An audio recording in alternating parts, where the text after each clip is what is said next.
Hello and welcome in. It is Thursday. Time now to take a look at your latest local news from around the region.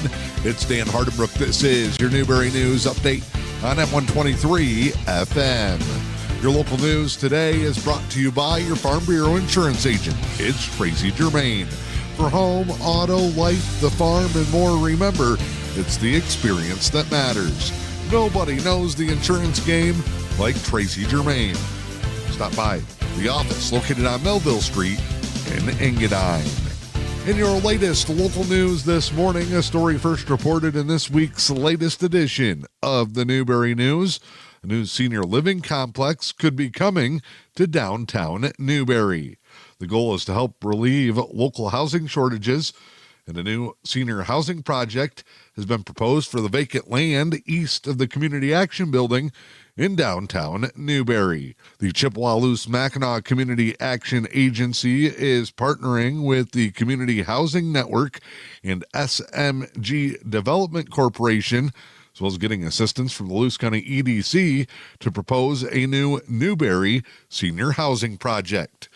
That project was discussed at the most recent Luce County Zoning Board meeting on Wednesday, January 8th. The project has long been in the works.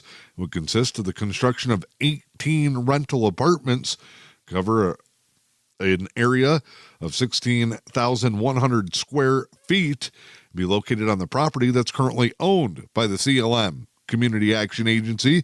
The property is the former site of the Long Branch Bar, Novo Theater, the old Gamble Store and Spot Restaurant, which were all raised in the last 15 years for the proposed building. The complex would consist of 14 one-bedroom apartments and 4 two-bedroom apartments. The parking lot area would include 47 spaces. The project is estimated to cost $7.4 million and be financed with low-income housing tax credits. You can get more information on that new proposed senior living complex for downtown Newberry by checking out this week's edition of your award-winning Newberry News, which is available now. Helen Newberry Joy Hospital and Healthcare Center wants to help you say thank you to a special nurse who's made an impact on your life.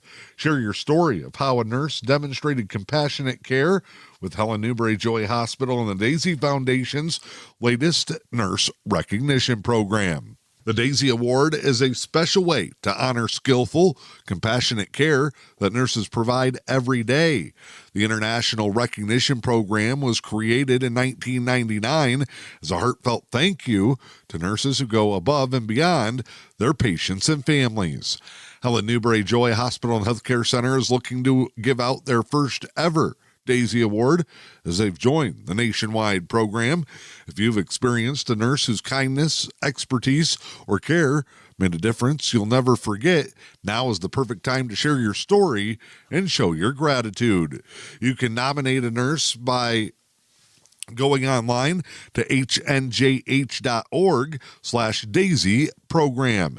Tell them about a nurse who went the extra mile for you or a loved one. Your story could help shine a light on the incredible work done by nurses here in our community. Honor your favorite nurse and make a difference with Helen Newberry Joy Hospital and Healthcare Center and the Daisy Foundation's Award for Excellence. Again, for more information, you can go to the Helen Newberry Joy Hospital and Healthcare Center Facebook page or nominate online at hnjh.org. The U.S. Army Corps of Engineers has announced that the Soo Locks are closing to all marine traffic as they go through seasonal maintenance. The locks closed down at midnight last night, and now they'll work to be ready for the March reopening. Current scheduled reopening at the Soo Locks would be March 25th. Federal regulations establish the operating season based on the feasibility of vessels operating during typical Great Lakes ice conditions. Every year, the Army Corps of Engineers institutes a shutdown and maintenance period. This year, the team will install a temporary panel bridge that will stretch across the Poe Lock.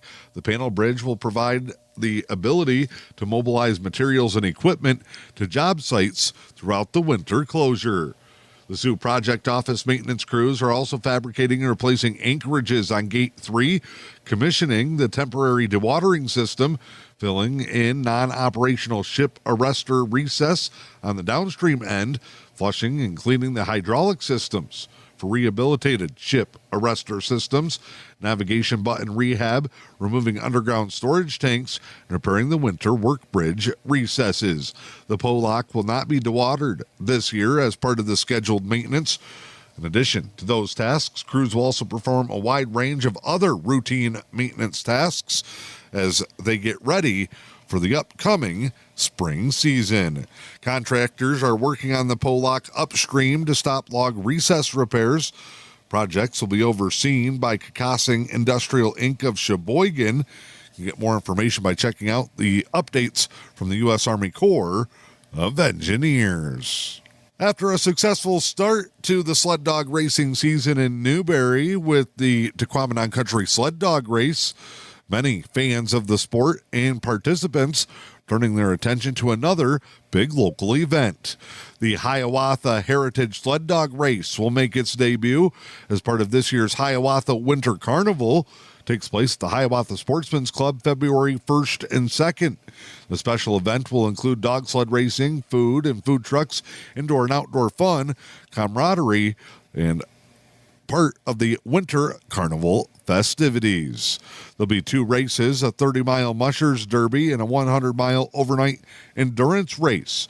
You can get more information by going to hiawathaclub.com or by calling 906-477-6592. There's also information in this week's edition of the Newberry News. I'm Dan Hardebrook. That is your latest local news this morning. It's your Newberry News Update here on M123 FM. Your news today brought to you by your local Farm Bureau insurance agent. It's Tracy Germain. Time now to check in with sports this morning. Boys high school basketball action last night. The Newberry Indians cruised to a win over the Superior Central Cougars, 50-27. It's the 3rd straight win for the Newberry varsity boys, who improved the record to 6-4 overall on the season. Indians will be back in action Friday night when they take on Rudyard at the J.L. DeCook Gymnasium. It'll be a 5:45 start time for the JV, with the varsity to follow.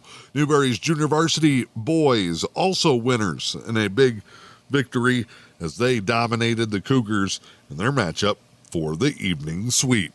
Red Wings return to the ice. They're 7-2 since firing Derek Lalonde and bringing in a new head coach in Todd McClellan. The recent streak has the Red Wings above 500 at 20-19-4. They're in Florida to take on the Panthers, one of the top teams in the NHL this season. That will be a 7 o'clock puck drop tonight on ESPN. Pistons are playing some of their best basketball in recent years. They're currently 8th in the Eastern Conference. Have a big matchup tonight with the Indiana Pacers, who sit 6th in the playoff standings. Pistons are 21-19. They'll tip it off at Little Caesars Arena tonight at 7 p.m. Your latest local weather forecast for the day today: snow showers likely, cloudy and cold. Highs will be in the low 30s, but wind chills in the mid-teens. New snow accumulation could be around an inch possible.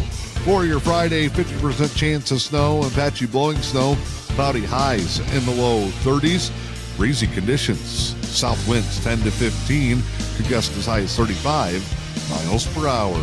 Early outlook for the weekend shows snow showers likely Saturday and Sunday with mostly cloudy skies. Saturday's high in the low 20s before frigid temperatures make their way into the area. Sunday's high is 8 with an overnight low of -6. I'm Dan Hardebrook. That is your latest local news from around the region. It's your Newberry News Update on M123 FM.